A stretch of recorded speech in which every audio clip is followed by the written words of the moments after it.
Hello, everybody, and welcome back to another episode of A Wee Touch of Madness, the weekly video podcast show hosted by Madness Records. And today is going to be a little bit different for everybody, all of you out there. I'm actually talking to another fellow independent music label from Manchester, would you believe it or not?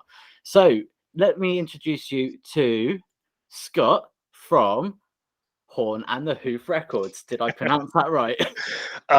Close enough, mate. Yeah, I'll let you have that. Oh, How you doing, Lawrence? Thanks for having me on, mate. oh, no, it's an absolute privilege, mate. It is an absolute privilege. So, for everybody out there who will be watching this, can you tell us a little bit about yourselves and what you do to people out there who may not quite know what it is? Yeah, okay. Well, Horn and Hoof Records um, There we go. As you say, we're based in Manchester. We're a small independent record label. What does that mean? That means we help a lot of DIY bands put music out, release music. Originally, it started with us releasing music in 2010, digitally only, and we went down. And we do a few gigs here and there, but it was primarily just releasing my band, my mates' bands we played with who we liked, just digitally for a good 8 years or so. And then more recently, we started doing some CDs and putting vinyl out, and we started doing more gigs again. So we'll do about maybe 3 or 4 gigs a year in South Manchester, either in Stockport or in sort of Manchester Central. A few venues in there. Kind of stay north. Yeah. Yeah. Our gigs are all up north, but the bands we work with are from all over. Like we've worked with bands from down south. Not your down south, the original down south. What do you mean? Where What you're do you from, mean? where you're from originally, not where you're living now. Where I'm from. That was a good Yeah. save there. Very good save. But we've also worked with bands from like all over Europe as well, and we've done a compilation with a couple of labels in America.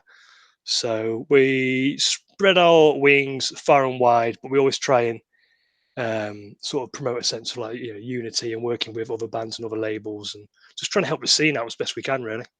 Well, that is the important thing to definitely for me, and I'm sure for a lot of people out there, is to definitely help the scene. In the current lockdowns and all that haven't really been great, with everything closing down and musicians and all that struggling just to get out there and all that. It's been quite difficult. So to try and help the scene and try and help musicians and all that is something I can definitely get behind. So I applaud you for that. Thank you, sir. And what you said about how you started up, that was actually quite similar to how we started up at Madness Records, which is quite interesting. It was like me and my artist Big Q. We started it together, releasing his music digitally. We're still doing it digitally for the moment, taking on a couple of other people as well. And we work with another label over in America. And if everybody at home, if you've been watching my episodes, you already know I have interviewed near enough half of that roster already.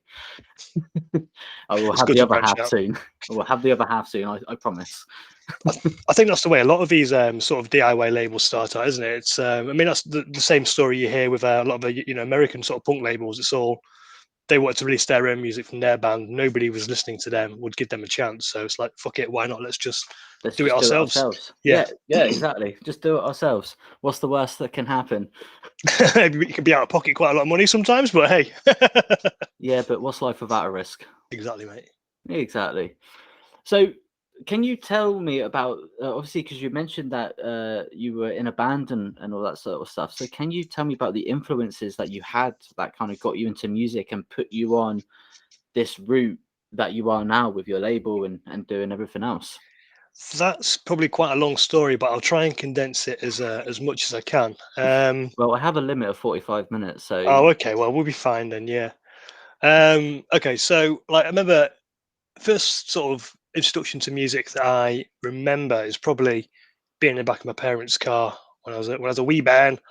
And For all the Scottish people out there, I apologise for for my Scottish viewers. I apologise for that one. Sorry, Scotland, mate. Yeah, like, I remember hearing like the Clash, "Should I Stay or Should I Go" in the car, and that's like I don't remember thinking, "Wow, what's this?" And that's just the first song that I clearly remembering, if you know what I mean. Yeah.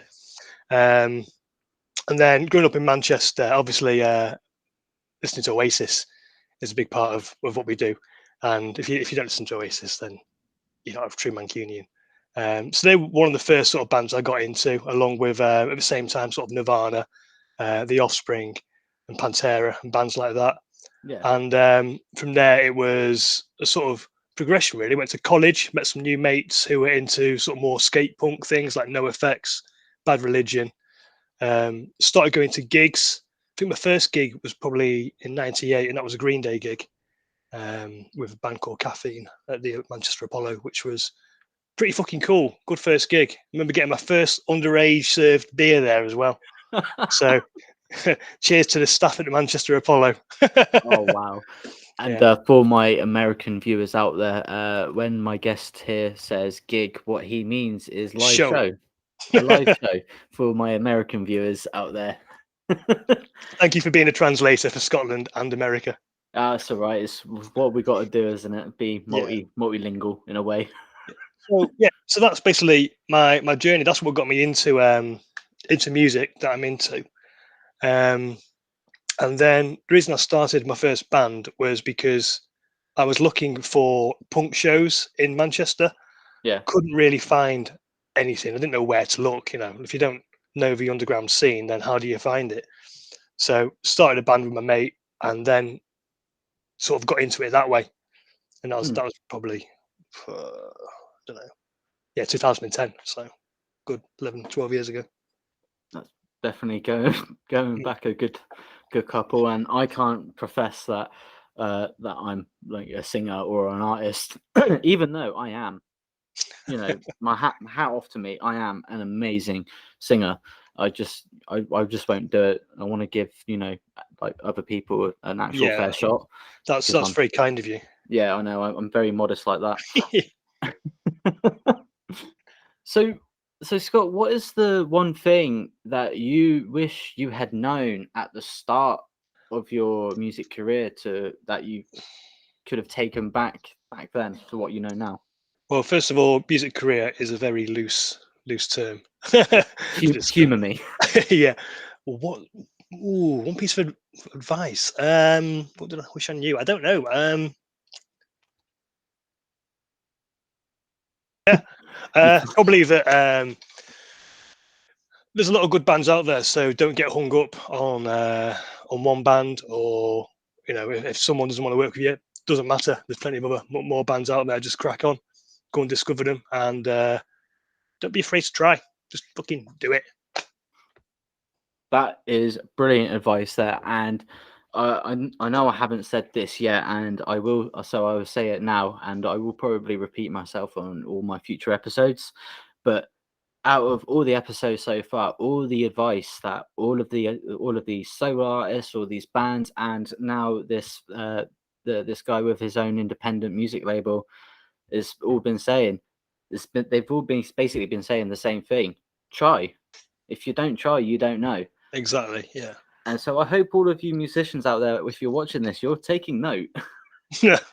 You know, Yeah. Don't nothing be comes afraid to easy. don't be afraid of making a fool of yourself as well. On stage, because everyone feels the same. Just man, just get pissed. Just get pissed and do it.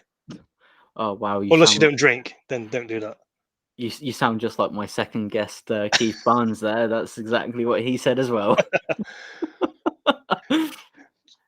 Are you in a band yourself, Lawrence? Me, no, I'm not in a band myself. No, I like I said, even though I can sing, Yeah. I'm not up there. But I work with a lot of different musicians, like from hip hop artists, Cool. horrorcore artists, and to all the way up to a heavy metal band. You know, Okay. I work with various different people in different genres of music. I don't sing Nice. myself. I appreciate what they put out. So, Yeah. and it's the best part I always find is, like, especially with like an independent label, is you get to listen to brand new music that these guys have worked on before anyone else. Absolutely. Yeah. It's And you're fucking like, great, isn't it? oh my god, that is amazing. Yeah. And so that is the perk of the job that I actually enjoy. And getting to see these artists live as well, you know, like a lot of them before they go on to bigger and better things. That's great. The last one I saw live, I think it was my artist Big Q, and he performed at my birthday a good few years ago. Nice. That was the Sweet. last one I've seen. I think I remember seeing perform live. I don't know. It was a very messy time. That sounds great, mate. I've got a question for you though. Oh, You okay. say Bit so. controversial. Yeah, So okay. let's reverse the roles a little bit. So Okay. you say you're not a singer. Well, you Uh-huh. do. So you say you're too good a singer Yeah. to be out there. But Mhm. I challenge you to on one of your podcasts to do a bit of freestyling and bust out a rap. I'm sure your viewers will get behind me and smash the like button and leave a comment to see you do a rap at the end of one of your episodes. Me do a rap at the end of one of my episodes. Yep. You know what? That is actually a very interesting proposal, and I think I will take you up on that. So, Excellent. all of you at home, if you're watching this and you think that that would be something funny to witness to try and put me in my place, then smash that like button and leave your comment down. Put your comments down in the comment section below. And if I get enough people saying that they want to see that happen, I will try to make it happen. I'll Excellent. try and make sure I have a rap artist on so I can do a little freestyle rap battle with them. Oh, that'd be good. Yeah.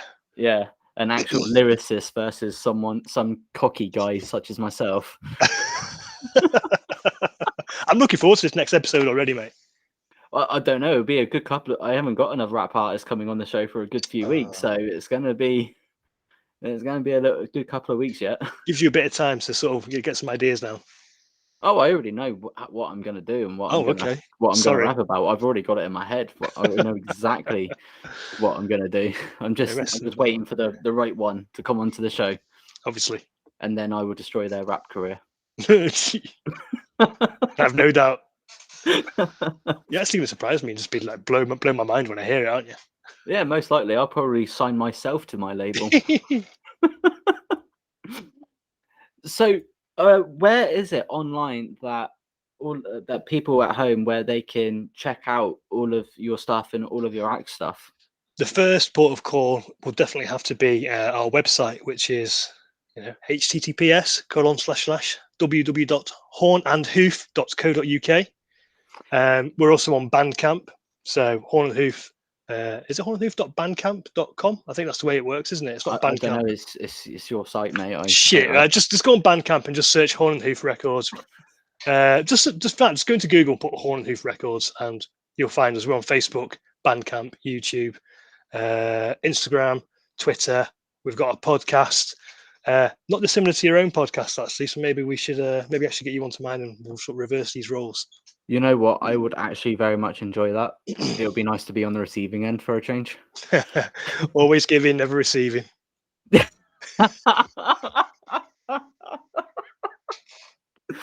I think we're gonna get on. The humor is very similar to mine. I think we're gonna get on. I'll drink to that, mate. But I would, but I don't drink. That's it. Friendship's over. North and south, it was never gonna work. It's the divide. Yeah, that's true. Yeah, it was never gonna work.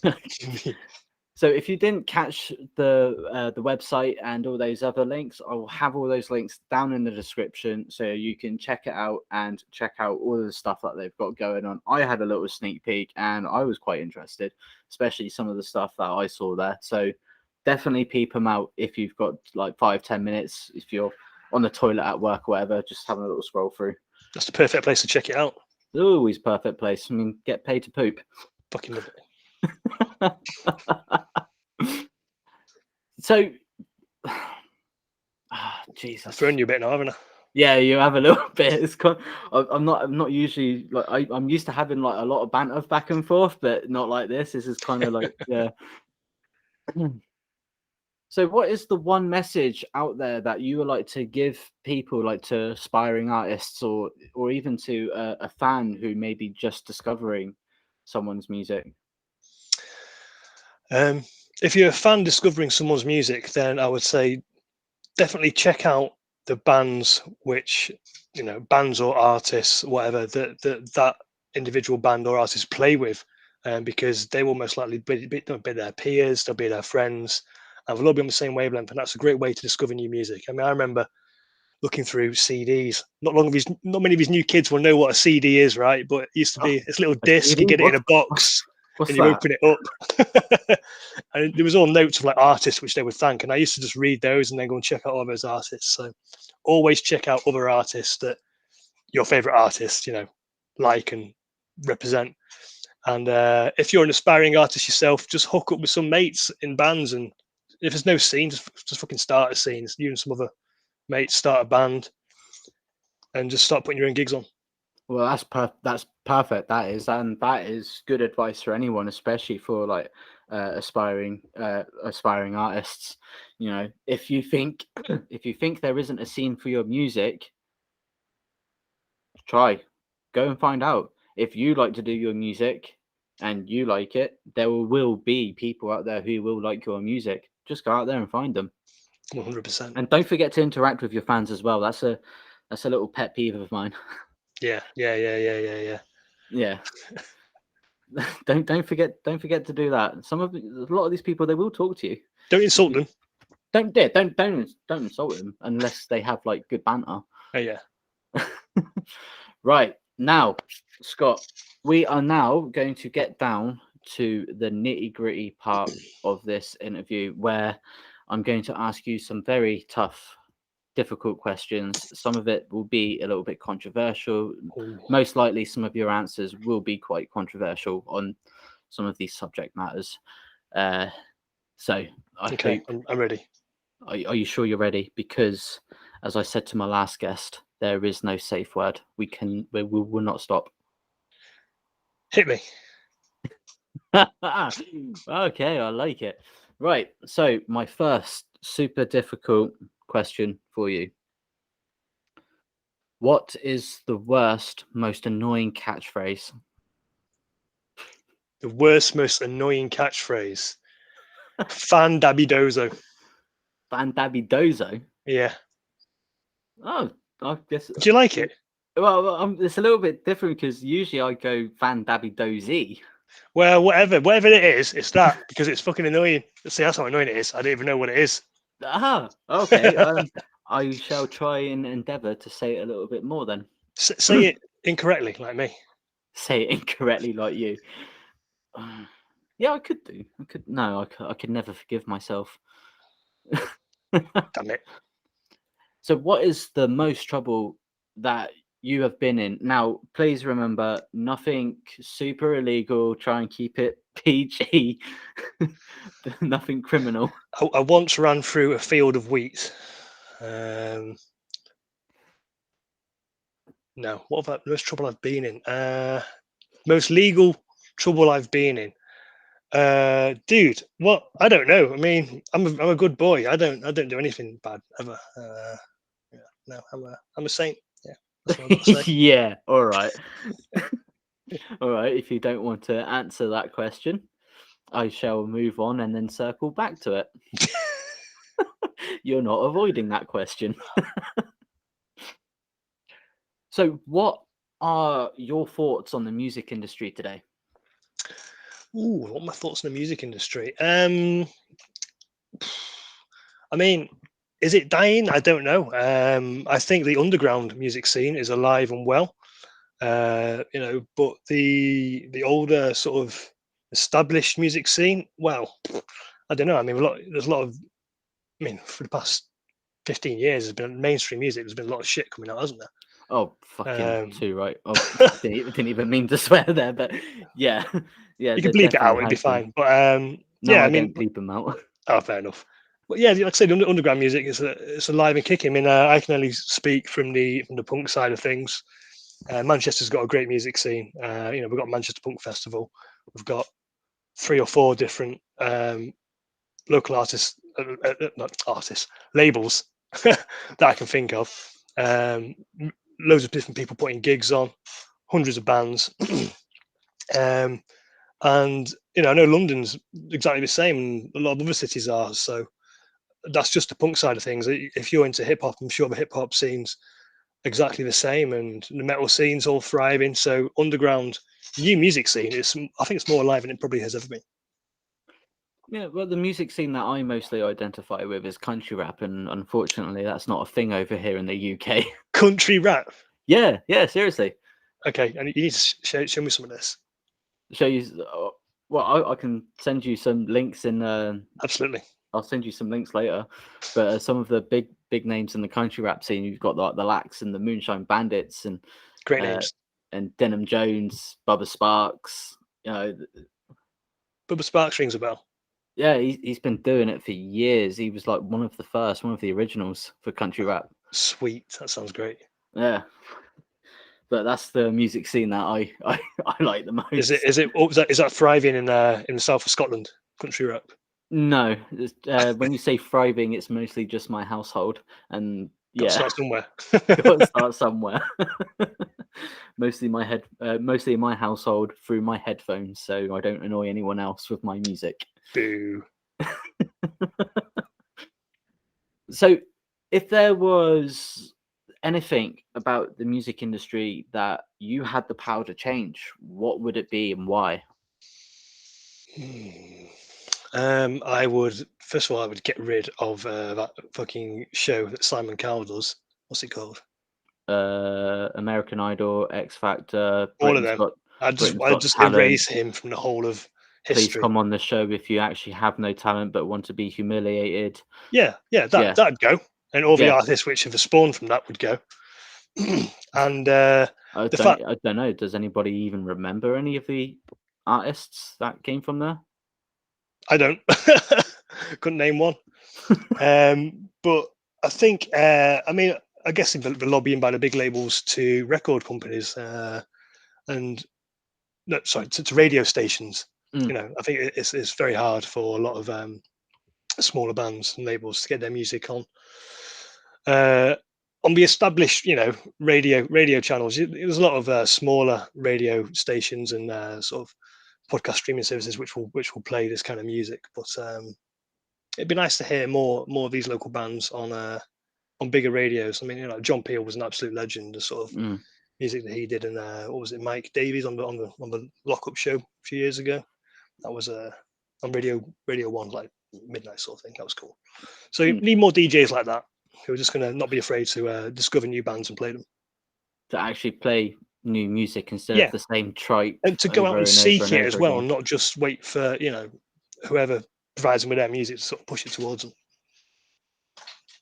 That's a very insightful answer. I quite like that. That's most of the answers I get for that question. Some of them have been quite controversial, and some of them have been, you know, logical, in a way.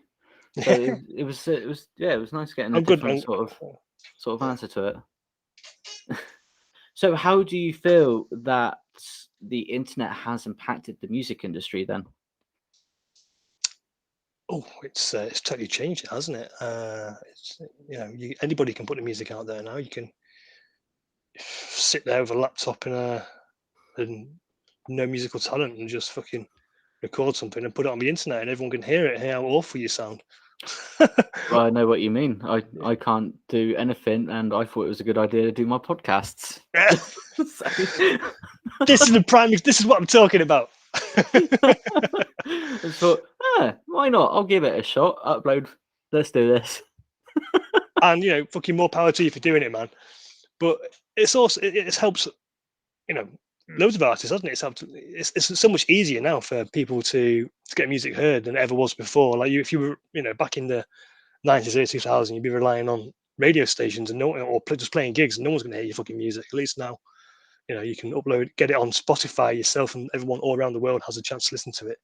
Yeah, Spotify gets a lot of, a bad rap because you get 0.001 pence per play.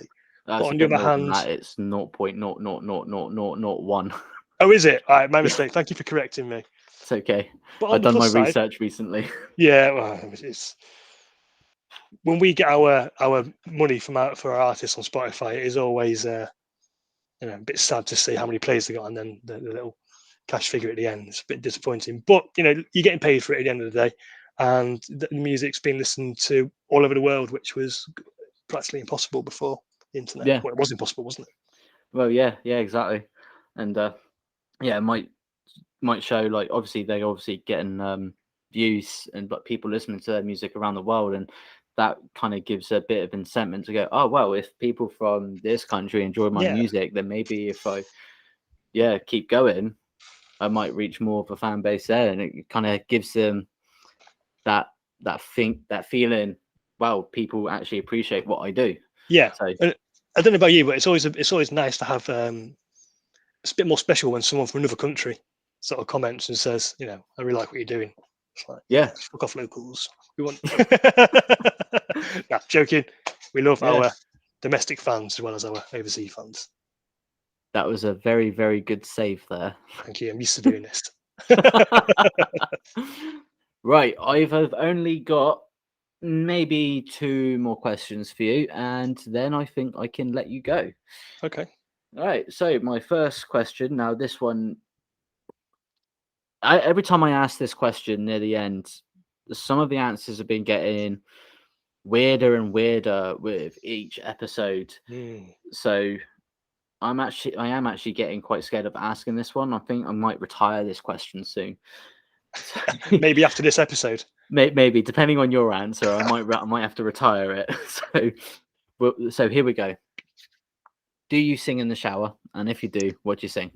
I don't sing in the shower. No, I'm not a singer.